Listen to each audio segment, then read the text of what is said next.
Hi friends, ఈ వీడియోలో మనం ఫ్రీ ఏఐ మ్యూజిక్ జనరేటర్ కోసం తెలుసుకుందాం. ఇది మనకి గూగుల్లో అవైలబుల్గా ఉంది. మీరు ఒకసారి టైప్ చేసినట్లయితే మనకి గూగుల్లో అయితే అవైలబుల్గా ఉంది. ఫ్రీగా యూజ్ చేసుకోవచ్చు. మ్యూజిక్ అయితే జనరేట్ చేయొచ్చు ఏఐని యూజ్ చేసి. ఇందులో చాలామంది చూసారు. ఇవన్నీ ఆల్బమ్స్ అండ్ సాంగ్స్ చాలా వరకు తెలుగులో క్రియేట్ చేశారు. ఇవన్నీ తెలుగు మ్యూజికే.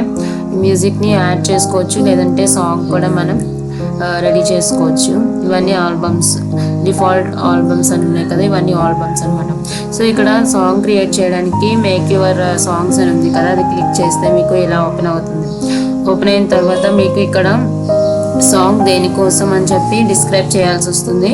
సో నేనైతే పేరెంట్స్ కోసం అని డిస్క్రైబ్ చేశాను. మీరు ఎవరి కోసం అయితే సాంగ్ రాయాలనుకుంటున్నా, మీరు డిఫరెంట్గా రాస్తూ ఉంటారు కదా, అలా మీరు కంటెంట్ ఇస్తే మనకి ఆటోమేటిక్గా మనకి సాంగ్ అనేది రెడీ అవుతుంది. క్రియేటివ్ మ్యూజిక్ అని ఉంది కదా, అది క్లిక్ చేసుకోవాలి. తర్వాత సైన్ అప్ అవ్వాలి. మీ ఈమెయిల్తో సైన్ అప్ అయితే మీకు ఇంటర్ఫేస్ అనేది ఓపెన్ అవుతుంది, విజువల్ అవుతుంది. సో ఇక్కడ ఏంటంటే ఇది ఫ్రీగా యూజ్ చేసుకోవచ్చు అండ్ అప్గ్రేడ్ ఆప్షన్ కూడా ఉంది. నేను తర్వాత చూపిస్తాను. సో ఇక్కడ ట్రై ఇట్ అవుట్ అని ఉంది కదా, దాన్ని క్లిక్ చేసినట్లయితే మీకు క్రియేట్ మ్యూజిక్ అనే ఆప్షన్ క్లిక్ చేయండి. క్లిక్ చేసిన తర్వాత ఇక్కడ ఆల్రెడీ మనకి ఆటోమేటిక్గా క్రియేట్ అవుతుంది, చూసారా.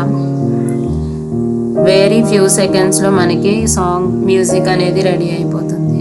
సో దాన్ని మీరు యూజ్ చేసుకొని ఇంకొంచెం క్రియేటివ్గా రెడీ చేయొచ్చు. సో ఇలా అయితే మనకి ఆల్రెడీ రెడీ అయ్యింది. ఒక 2-3 minutes పడుతుంది. తర్వాత మనకి ఇక్కడ అప్గ్రేడ్ అని అనిపింది కదా, ఇక్కడ కాకుండా మీకు ఫ్రీగా ఎలా డౌన్లోడ్ చేసుకోవాలో ఇప్పుడు చెప్తాను చూడండి. దాన్ని క్లిక్ చేసినట్లయితే ఇక్కడ డౌన్కి వస్తే మీరు ఇక్కడ ఆప్షన్ ఉంది కదా, దాన్ని క్లిక్ చేయండి. ప్రొఫైల్ మీద క్లిక్ చేస్తే సాంగ్ అసలు ఏ సాంగ్ అండ్ ఎంతవరకు మనకి సాంగ్ చూసారా, వర్స్ అన్నీ ఇచ్చేసింది. సో ఆ సాంగ్ని మీరు ఇక్కడ డౌన్లోడ్ చేసుకోవచ్చు. సో ప్రాబ్లం అయితే ఉండదు. ఆల్రెడీ మనకి ఎన్ని మినిట్స్ కావాలో కూడా డౌన్లోడ్ చేసుకోవచ్చు. సాంగ్ని డౌన్లోడ్ చేసి యూజ్ చేసుకోవచ్చు, ప్రాబ్లం అయితే లేదు.